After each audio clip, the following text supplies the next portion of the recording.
స్తోత్రం చదువుకుంటే గురుగ్రహం శక్తి పొందేస్తుంది. రోజు ఒకసారి దక్షిణామూర్తి స్తోత్రం చదివారనుకోండి చాలు, అంతే. ఆడవనివ్వండి, మగనివ్వండి, పిల్లలవనివ్వండి, ప్రయోజకులు అవుతారు, చక్కగా ఉంటారు.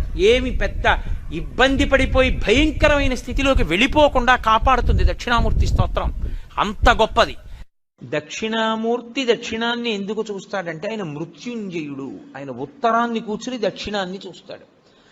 మృత్యువును గూర్చినటువంటి భయము లేనివాడు ఆయన.